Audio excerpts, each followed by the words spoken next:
Uh, my name is Kelvin, and I'm the chapter director for Startup Grind Helsinki, and I will be your host for this fireside chat alongside my amazing speakers, Sofia and Petra from Finders Seekers. Don't worry, I will do an official introduction because I know some audience are like, wow, who are these people from Finders Seekers? We're interested, we want to hear more.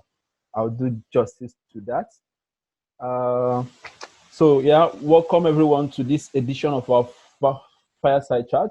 It's specifically for the women in tech. And I want to give a shout out to one of our chapters from China. Richie is the chapter director, but his network is always going up and on, so he's in and out. So probably we'll have some friends from China joining us, and I'm happy for that. I would quickly share my slide.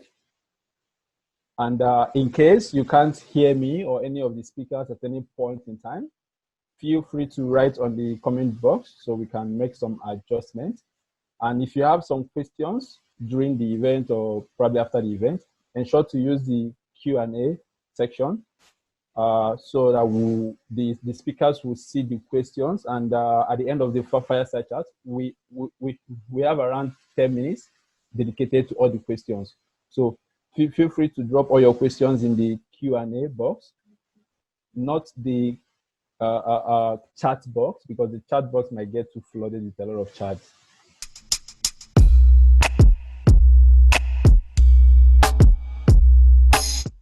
All right, so I'll just do a brief introduction of Startup Grind because some of you saw the event from a friend or you saw it from our website or through the Facebook page.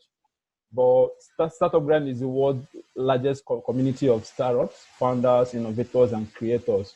So basically what we do is to organize events every month where we bring together top-notch speakers that have a lot of experience in their field. So probably that they are founders that have some sort of story, maybe how they disrupt their business or how they're able to manage their team or how they're able to grow from 0 to 10 million in 1 month or some crazy stuff like that. So we bring them to share their experience with our community. And by doing this, we try to create a community around it. So apart from us organizing events, we are more than that. We are more like a community where we bring together like-minded individuals to connect, learn, and teach each other. So far, we've been able to reach over 3.5 million entrepreneurs through our community, over 600 plus chapters across 125 plus countries. And we always do this through our monthly events, our yearly conferences, and our touch points through our startup program. So our core values as an organization is first, we believe in making friends, not contacts. So in case you see some people chatting you up on the chat, welcoming you and trying to be friendly, just know that that's one of our values. Then secondly, we believe in giving and not taking.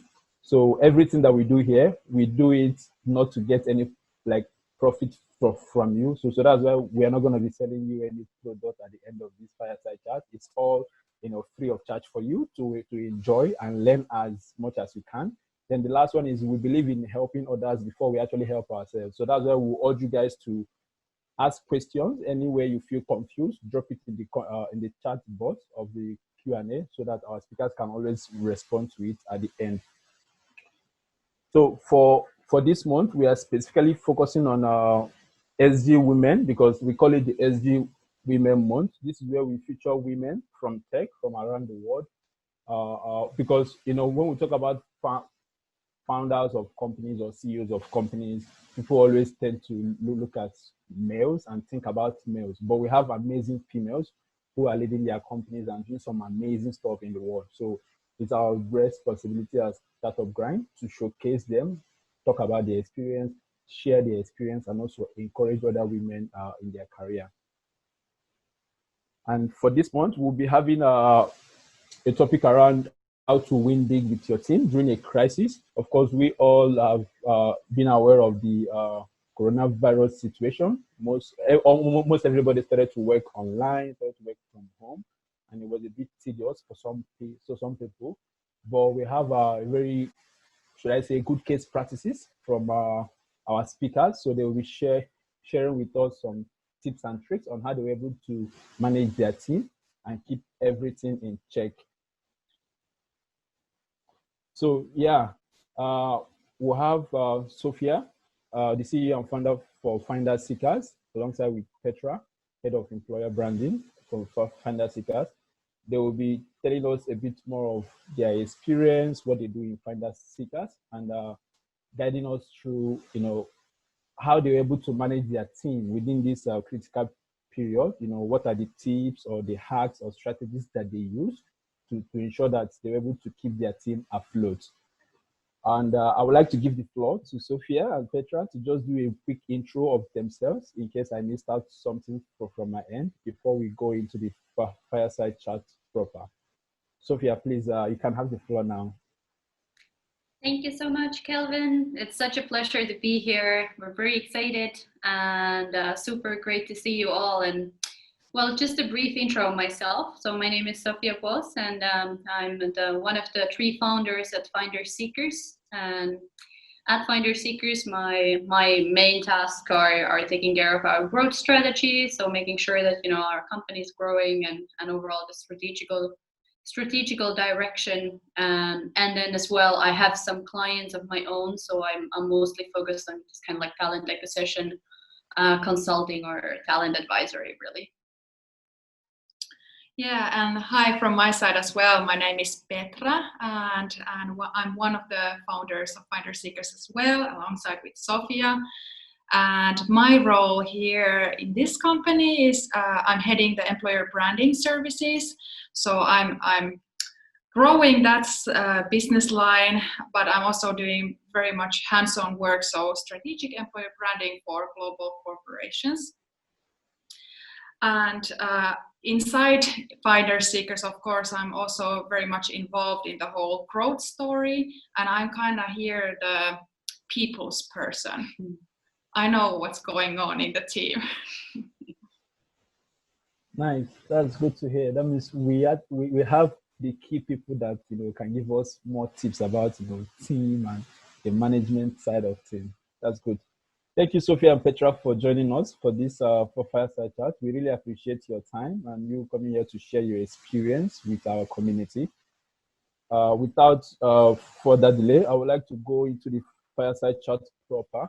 So it's basically some series of questions that we have, but for the audience, in case you have any further question you want to ask, or if you want to ask some follow-up question, just feel free to drop them in the Q&A box. The speakers will check them out after the fireside chat, and they can try to respond to as much as possible. Okay. All right, good. So let's start with our first question. So for Sofia and Petra, can you tell us a bit about Finder Seekers and what you do as a company? Sure, of course, yeah.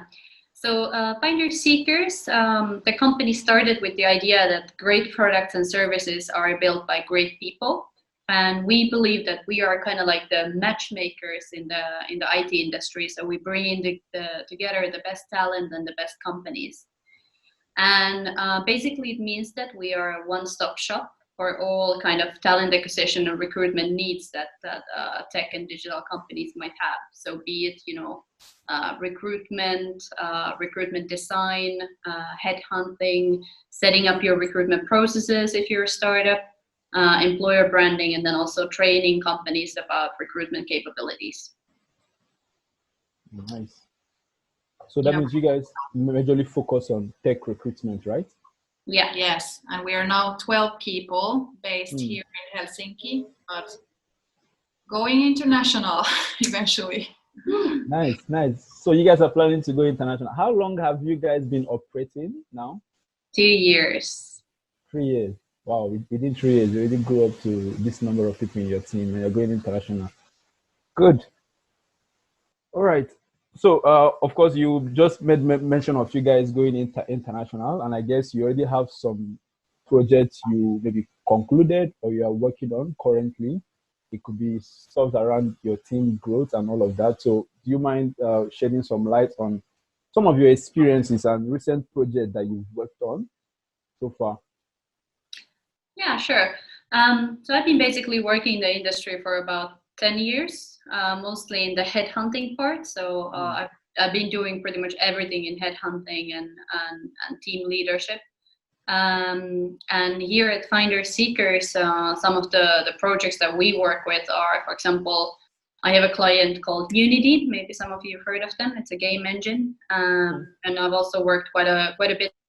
For example, I've been doing this employer branding project where they want to enhance their employer image in Helsinki region, and with Tietoevry it has been, for example, a lot of like recruitment design, and also like, you know, working on their talent strategy in some key roles.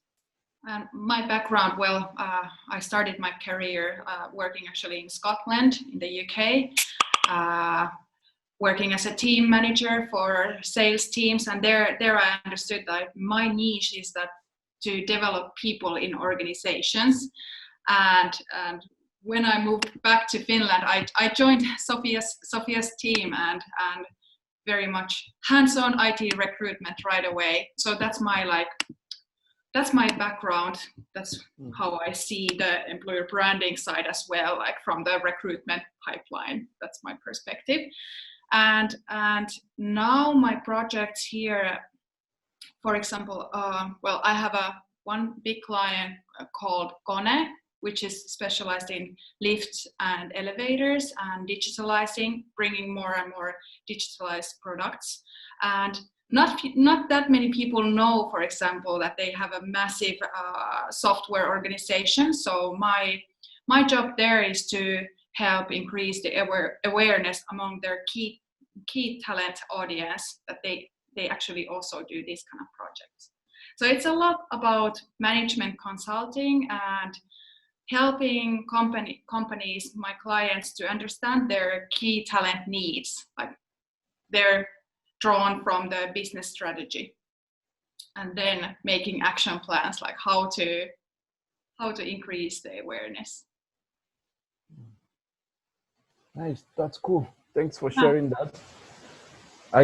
I can imagine doing recruitment for your own company is one thing, but doing it for a lot of other companies is like a different ballgame. And with you guys' experience, you know, getting all of this data around, you know, recruitment for these your clients, I can imagine the kind of experience it would be. But you guys are doing some fantastic job, honestly. Hands up for you guys. All right, cool. I'll go to the next question now.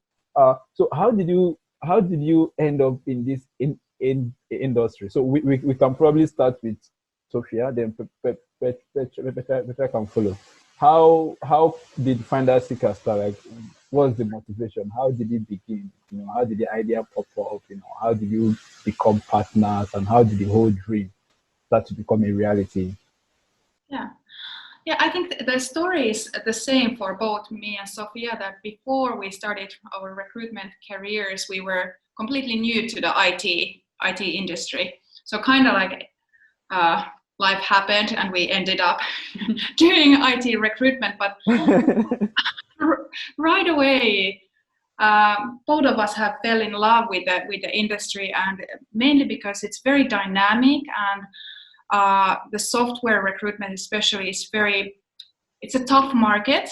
So that means also that the recruitment needs to be top notch and very modern. So it's ahead of game compared to many other industries. So it draws you to learn more and more. And also like technology, well, it touches upon our daily lives. So when you get deeper into that world and understand how the complex systems work and the whole ecosystem work, then it's an interesting world. Yeah, and with Finder Seekers, basically the story is that we had a lot of experience in the recruitment field, and we realized that a lot of companies they just want to recruit more, but actually they might have some underlying problems or challenges which make it very difficult for them to attract the talent. And then we were doing some market research, and we realized like actually there's no company that's like tackling the whole talent acquisition like life cycle and all the different phases that it has. And we decided to start that company. And basically, it's a great combination for someone who loves the IT industry and loves people. So you get to combine those two in this position. And a funny story, me and Petra, we actually originally met more than 10 years ago while we were selling bakery products.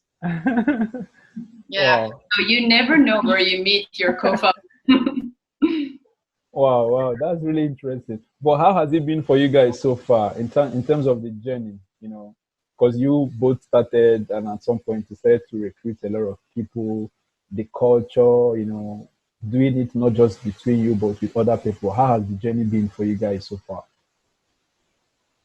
Well, the journey, journey has been absolutely amazing. First of all, we really wanted to jump on this journey, and we already liked to work between three of us. That was already like fun, and we decided like we want to have fun when we work, and we want to show it to our clients as well, that we really enjoy our work.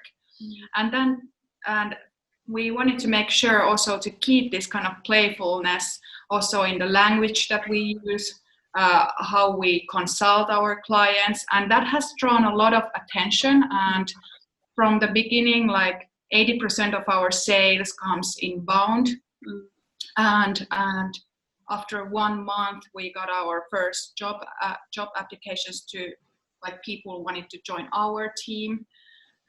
So please, Sofia, continue. But from my part, at least, it's been a great success these first 2 years. Yeah, definitely, and bootstrapping from the beginning. So that's also has been very interesting. It's like it really requires a little, how do you say, leap of faith to make that step. Like, you know, leave your comfortable job and start with like no idea whether, you know, anyone will ever buy our services. To going into having 12 people in the team and entering the high growth and you know, going international phase. It's I always say that it's like studying an MBA basically, but with the help of Google and no teachers. Nice. That's an interesting way to look at it. Thanks for sharing that.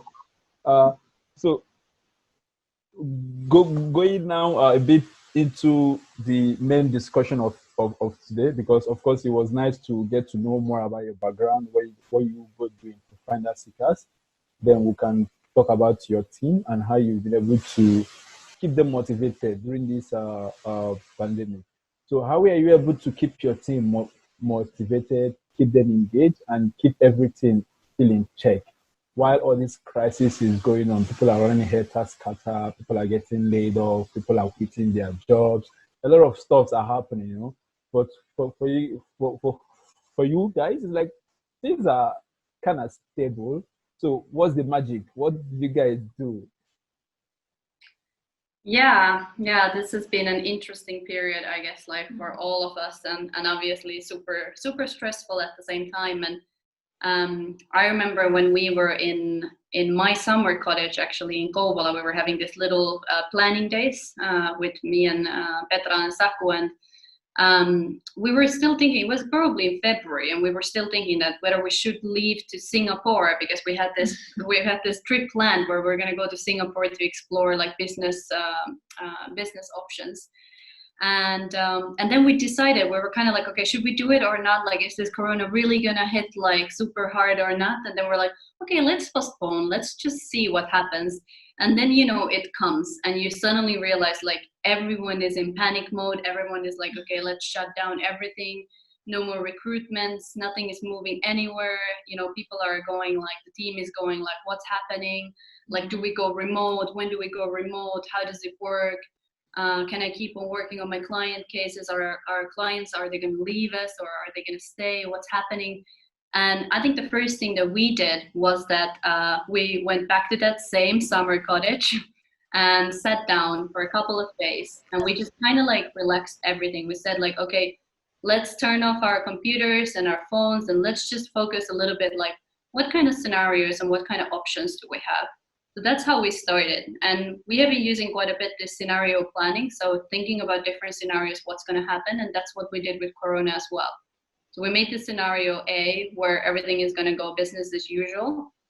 And what are the different actions that we can already do to make sure that, we're saving a little bit of money, we're postponing the not so important payments, and for example, like maybe lowering our own salaries, but making sure that the team feels psychological safety at all times. And then we did our second scenario, which is like if our turnover goes under, like what kind of action steps are we going to take? And then the third scenario and the fourth scenario. We had 4 scenarios basically, where the last scenario was that we're going to have to terminate some contracts of our employees.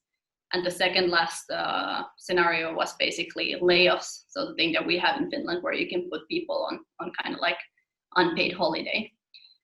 We never had to actually go to any of those scenarios, and we actually hired 2 people during Corona, so maybe not the most likely scenario. But yeah, that was like definitely the key moment when we decided that, okay, let's make the decisions now. So then if that happens, and if the turnover starts to drop immediately or like super fast, then we know how we're going to react. And we have made these decisions when we have still been able to be very rational about the decisions and not make like very rushed decisions and so on. Yeah. And when we were doing those scenarios, we also consulted our business advisor and all the key business coaches that we have gathered around us, and kind of like gathered the best practices, what to do also. And we believe in full transparency. So also the team very much appreciated when we shared the scenarios. They got a feeling, the safety feeling that, okay, these people have thought through the scenarios, and that if I'm being laid off, they have done all of these things. Yeah. So that brought a lot of like feeling of security, which is a key as a consultant when we work with our clients, and our clients are like, ooh, what's gonna happen? So we need to keep our consultants feeling safe, that everything is good in the home base. They are not scared of finder seekers, so that they can spread the calm feeling into our clients as well. Yeah. And keep innovating. So at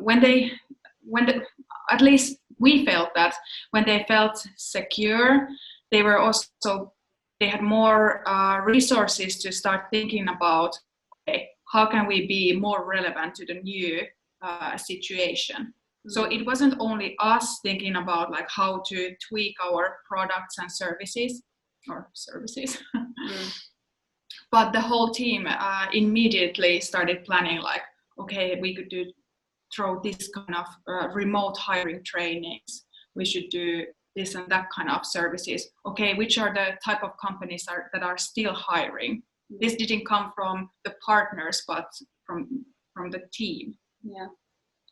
And the team can't really innovate if they are very stressed out. And that's why we felt like our most important thing as the partners of this company is to make sure that the team really feels safe, that they're going to be okay, and that they can have the power to innovate. Because then in this situation, you're obviously the kind of the warrior who's fighting against the big bad world. And then you just want to protect your home base. You want to make sure that your office and your people are safe, and when they are safe, they can do the innovation and create the new solutions that are needed to be more relevant to the market. So I think that's something that we did very right, and something that we also did was that basically every single week we have this weekly meeting where we're just sharing updates and what's going on in the company and so on, and we were constantly sharing which scenario are we in. So we always had we started always with okay, so which scenario are we in? How much turnover did we have? Where are we at the moment? And well, so far we only stayed in scenario number 1, where it was business as usual. Obviously we took a hit for sure. I guess everyone pretty much took a hit, but we were still able to recalibrate a bit. So for example, we started this new service online onboarding trainings. So how do you onboard people when you can't be physically present with them? And this was a great success. So there was a lot of innovation coming from the team when they were feeling like, okay, we're still safe. Everything's going to be okay. They will take care of us. Yeah. Wow, that's really cool. That's some next level transparency. I can imagine the members, the staff coming to a meeting and they are hearing from the management team, how much has come in, how much has left, how everything is stable. They don't have to worry. Nobody's gonna get fired. I think you went a long way to build the trust. You guys needed to keep the team going. And maybe one more like motivating thing was also that we wanted to keep the team's eyes on the prize. Yeah. Like not to only think like, okay, how can we survive May or April, but to think already ahead what's going to happen during the Christmas time and where do we want to be then, and to like broaden the perspective as well. Yeah, exactly. And I think like in situations like this, it's basically the most important thing is really to just support, to act as the ship for your crew to feel like, okay, like we know where we're going.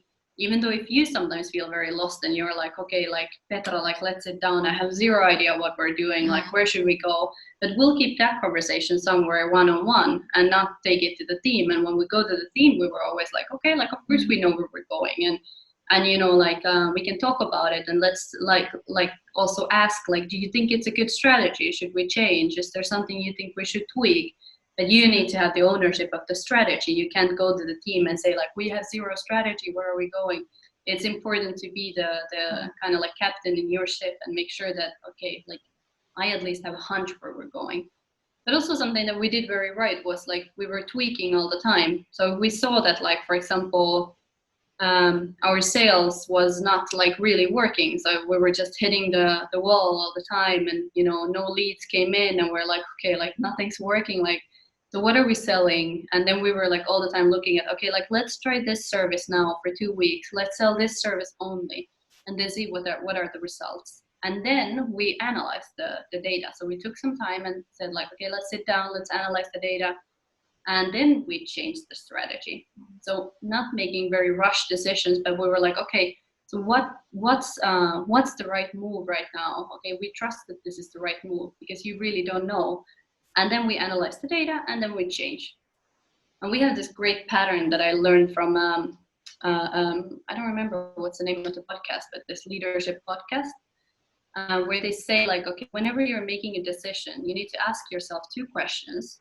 And the first question is, what has to be true for this to be a good decision? And then the second question is, how can I validate it? And we've been using it for 2 years now, and I can tell that it's a great way of making decisions. Like if you just ask yourself, like, what has to be true for this to be a good decision, and how can I validate it? You will probably make 90% right decisions. Nice. That's a lot of information. I was even trying to write down some stuff. Really valuable. And I think it would take us to the next question, which would help you both go a bit more in details, because now you talked about how, like what you did and all of that. But when it comes to tips and strategies, let's say you have a team of startups or some companies that are struggling with team management. It could be because of the COVID-19 or some other internal crisis that they are having, or the forecast that they're going to have. If you are to look at what are the key strategies or tips based on what has worked for you, what do you think it would be that you offer to these companies or startups that will help them effectively manage their team well during a crisis? Yeah, you want to go ahead? Well, I think number 1 is communication. And during a crisis like this, please do over communicate and use multiple channels. So people also like internalize message different ways. So some people want to talk more one-on-one. For some people, Slack messages are just fine. Even email, PowerPoint presentation about the scenarios that it's like visualized. Team more channel have the same message, so that it doesn't get scattered, that Sofia says something and I say something else to someone else, but that especially the founding or management team has a unified message. Yeah, we even started this kind of weekly update channel in Slack where we gathered all the updates, and so you could always go back and also see, so what was last week's updates, what did we discuss then. I think everything that Petra said, like communication is definitely the key, and also remember to have those one-on-ones. I think that's super important. You as the founder or the partner, you need to know what's going on in the company also one-on-one. There are a lot of people when you go for, even like during a crisis where you can actually go for lunch with your team, there are a lot of people who don't necessarily want to share in a group. There's a lot of things that is left unsaid if you just only go with the group.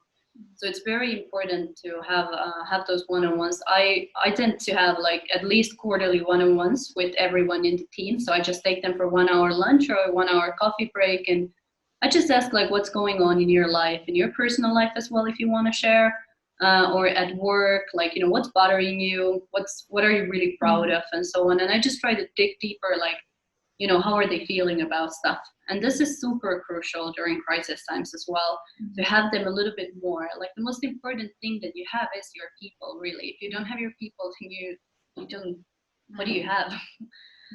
So that's why I think those one-on-ones are definitely crucial. And then I think one thing that a lot of startups, even if we're not talking about the coronavirus, but if we're talking about for example, cash flow crisis, or moments when you're just worried that the cash will run out. We've been there as well. We've had moments when we're thinking oh my God, can we actually pay salaries? And tomorrow, tomorrow we need to get the cash in to pay them. These are moments when I think you need to be very careful. So in my own experience, even though if you don't worry about money and you're okay, the money will come eventually, I'm not too worried about it. For some people, it's a massive deal. It's a massive red flag, even if they hear that there is a financial struggle. And that's something that I think we just need to understand, that some people, us maybe as entrepreneurs, maybe we wouldn't have started as entrepreneurs if that's a massive problem for us. But for a lot of people who are employed, it can be a really big deal. So there, in those moments, I think it's worth considering if you can get a super fast loan from somewhere to pay the salaries, or how do you communicate with your team if the cash flow crisis is real and you can't pay the salaries. And I think these are the kind of very defining moments where you need to decide okay, psychological safety will be broken if I can't pay the salaries on time. It's for sure. For some people, it will be broken, and it's going to take some time to heal and for them to trust again that this will never happen again. So that's something to think about. And for example, for us, what we have then done is we took a little loan at that moment to be able to pay the salaries, and because we knew that there's money coming in, but the team doesn't necessarily always know it. So it's just, I think these money related things are just sometimes something that you need to be very careful with. And also, as we founded the company to have fun, we have wanted to make sure that crisis or not, we're going to have fun. And okay, we cannot go to the office for a few months, but how can we replicate that in our Slack message? So we created this different kind of Slack channels, Corona memes and dancing on the floor channels, we do. Yeah. and then yeah. Yeah, exactly. I think it's so true that even during the crisis, having fun is super important. And sometimes the investment that you make when you go to the store and you're like, do we have money to buy the beer? It's still probably the best investment you can make. To buy that beer and to buy that cake or to buy that like candy for the team, it's like it's still something that it's just gonna make them feel happy and to make them feel safe and secure. And yeah, I think that's super true. For example, during this Corona times, we sent everyone this kind of like a little food bag to home, like which had a different ingredients for 3 different meals. And then we had in one of our channels, we were preparing the meals and like, everyone was showing like, this is how my roast chicken looks like. And so it was just something very nice, something just kind of like that made them feel nice during their isolation at home. So quite little things, quite cheap things, but yeah, shows that someone cares. Exactly. Nice. Makes a lot of sense. But I just feel like you both have already cracked the code to team management, like effective team management. I can imagine being on your team. I'll be the most happiest team member, doing all of this stuff for me and checking up on everyone. It's really cool. It's really cool. Yeah. Probably that's one of the reasons you guys were able to pull through. And also looking at the fact that you planned ahead of time. It's like you prepared for the crisis, even when it didn't arrive. You already made scenario 1, scenario 2, scenario 3. If this happens, that's really, really worth it. Yeah. And sometimes the crisis, they just hit like very, very fast. And it's impossible to prepare. Like no one gets to prepare for anything like super well in advance. But something that we did was, and what we have been always doing is like if there is a situation, we always just sit down and talk. And we talk as long as we can find a consensus, as long as we know, okay, like this is the right decision. Like we really talked it through. So you always take time for that because the crisis moments, they are the real challenge. They're the real kind of like fight that you will have to fight. And then I think it's so important that you take time during that time and don't rush into something. So it's like super many evenings that we've spent on the phone or sitting here in the office, or very often we go to my summer cottage. Seems to be especially in the sauna, we get a lot of great ideas. So yeah, we sit in the sauna and then we're talking everything through, like from all aspects and all angles, and just try to understand like what's going on. And also like own fears. Like we are young entrepreneurs. Yeah. 2 years is not that much. Yeah. We haven't gone through several crises. This is our first one. Yeah. So then also I think what I appreciate here at Finder Seekers is that our like founding team, we have so much trust between us. So I can tell Sofia that I'm scared. Yeah. I'm scared of this, and what's going to happen if we lose this all, and so that we can also have this kind of very trust-based conversations together. Yeah, and feel a psychological safety like among each other as well.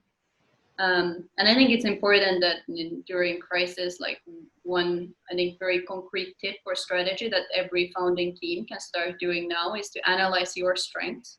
So know, like in your founding team, how are you different? So for example, like me and Petra, for example, like Petra said, Petra is a people's person. So if there is like, for example, something going on in the team, it's best that Petra goes in and kind of like senses like what's going on in the team, what's like, you can have the one-on-ones and so on.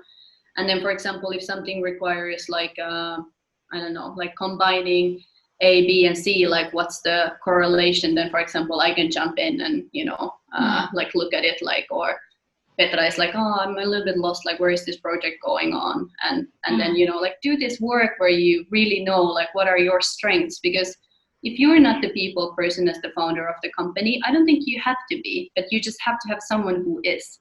That's the most important thing. You can be very strategy oriented or very customer oriented or whatever, but you just need to have someone who is close with the team, who's kind of like your bridge, who knows what's going on and who can protect the team and take care of them. That's very important. Nice. That's a lot of valuable information you guys shared. I really appreciate that. I think we have some questions from the audience already. So I will just hover through. First one from Lillian. She said, hello, I'm Lillian. I have a few questions. As a recruitment specialist or employee branding specialist, what's your current approach to the current economy crisis with recruitment? What is the prediction of employment opportunities and how job seekers need to approach this? That's one question. Then the second question is, what do you look out for during recruitment for your partner companies? The most dominant key indicators. We've been telling our clients that recruitment doesn't need to necessarily stop, even though they cannot hire, because it's a long game anyway, and so that they can also still keep developing the pipeline of candidates and start discussions. That's always fine. Then again, like companies that can hire at the moment, we've told them like, please, like communicate that in every single channel, because that indicates that your business is doing good. Mm-hmm. And for instance, these like public sector organizations, often so that they are not the sexiest options for many people, these like long-term stable projects, but then during the crisis, like tadam, they are the number one options that people want to jump into. So this has kind of like the tables have turned, and the selling points have changed a bit. Yeah, and for sure, like there's this meme like, what made your company go digital? Well, COVID-19. Yeah. So I think that's one big part. If you work in the digital industry, if you're working in like in the tech digital, there are like endless job opportunities and only growing at the moment. I think it's gonna require a little bit of thinking time for a lot of companies, so they need to make the plans right now. But I predict that 2021, for example, there's only going to be increase in the digital and tech sector. I think like one of the big trends that we've seen lately, you need to take into consideration that we focus on senior tech and digital talent. So obviously there's this hard skill set that everyone has to have. But besides that, some of the key qualities are good social skills. That's pretty much required nowadays because you don't really work alone anymore. And then the second one would be the ability to learn fast. So the industry is moving so fast. There are new technologies coming all the time. So important to be proactive about your learning as well and developing yourself. Yeah, self-starter, self-leadership, especially in the times of remote work. There's not someone holding your hand all the time. So you kind of like, you get the information and then you start making sense of it. So that's one quality. We have 1, 2, 3, 4, 5, 1, 2, 3, 4 questions more. Let's see if we can take all of them. How did you decide to niche to recruitment only just for tech? Why not do recruitment for the whole world or for the whole niche or for the whole industry? Why just tech? Because we don't know how to do recruitment for other industries. Yeah. It's just a random coincidence that we ended up in tech. I think it was just, you just start a summer job in a company and then that becomes your career. And then it happens to be in the tech and IT industry. Then you really love the industry. We've been trying to do some other roles, but we just don't have the network. It would take a lot more time to dive into doing like, sales recruitments, like looking for example, salespeople for, I don't know, like more traditional industries. It's just like, I think in life, a lot of things are pretty random. It's a pretty random thing that I work in tech. And the tech recruitment is quite specific. It's very specific. And especially here in Finland, there are not that many companies who do good quality tech recruitment. So there's a lot of business for us, but obviously we haven't closed the door to expand to other industries. But for now, I think this is our playground. Yeah, I think we just like it. We just genuinely love working in tech. it's like, you get to see so many cool things happening, and there's a lot of buzz, and it's dynamic and it's exciting, and there's lush and all this. So it's just, it's just nice. Yeah, I totally agree with that. Just focus on your strength, There's Yeah. no need doing for the whole world. Another question, I really love your transparency approach. Did you also negatively affect some of your employees by making them worry more than they should? I think we haven't negatively affected them, and like last time today, I've had a chat with 2 of my employees about, like, we had these 6-month reviews and our discussions, like how has it been, and then we also obviously talked about the crisis time, and I asked them, like, were you scared? And then they both were like, why would I be scared? Like, of course we, like, look at the people around us, and then you had a clear strategy, and like if someone, so it's us who can come up with solutions. So that was very nice to hear that they weren't scared. Yeah, I think exactly what Petra said, but I think it's we used quite a bit of time to actually think about the message that we're going to tell as well, because sometimes, like I was talking about the finances, I think this is a really important point, that is one of the key factors that is going to create psychological safety in your team. And I think, like, it's very crucial then to think about, what do you communicate? Do you communicate how much money do we have in the bank, or do we communicate how much sales pipeline do we have, or how much money do we have attached to our sales pipeline? Like, these are the things that you really need to think, like, what's the thing that we are going to communicate? Sometimes, the situation in the bank might look a bit different than what you have in your sales pipeline, for example. So just don't focus on always communicating, like, communicate the most important number, the one that is the most predicting number, and not just, like, don't be fixed to communicate only, like, turnover last month or something like that. Nice. Thanks for that answer. Another question, do you have relocation program for IT talent from non-EU countries, and how does it work? Yeah, we do. We do, and well, more and more we're hiring also from the non-EU countries, but we use a third-party service provider, and we link together so that they help. That's their expertise area. We handle ourselves these EU countries, but then non-EU then. Yeah. They handle all the housing and the paperwork and stuff, and but we of course handle the recruitment, and we have a lot of customers who are open to hiring from anywhere in the world. That's something that we also very much encourage and preach. So we say, like, do you want to hire the best of the best in Finland, or do you want to hire the best of the best in the world? Because I can tell you a secret, it's not super difficult. It's not like relocation is not that difficult. Finding the right people globally is not that difficult. It's actually great. Like, you have such a big pool of great talent if you're just willing to look global. You just need to find the right motivation. I know Finland is not a place for everyone, but it's a place for a lot of people. Nice. Thank you so much for that. I have one last question from my end. Are you guys currently recruiting? Probably there are some people on the attendees list that are thinking, wow, I love this company. They treat their employees with so much love and care. Maybe I can try to join if they are recruiting. So are you guys currently recruiting? Yeah, just yesterday we were making plans for our next visit to grow by like 8 people. So we are definitely looking for senior IT recruiters, and also senior employer branding specialists who have experience in the software industry. So definitely, yep. Send in your application, Kelvin.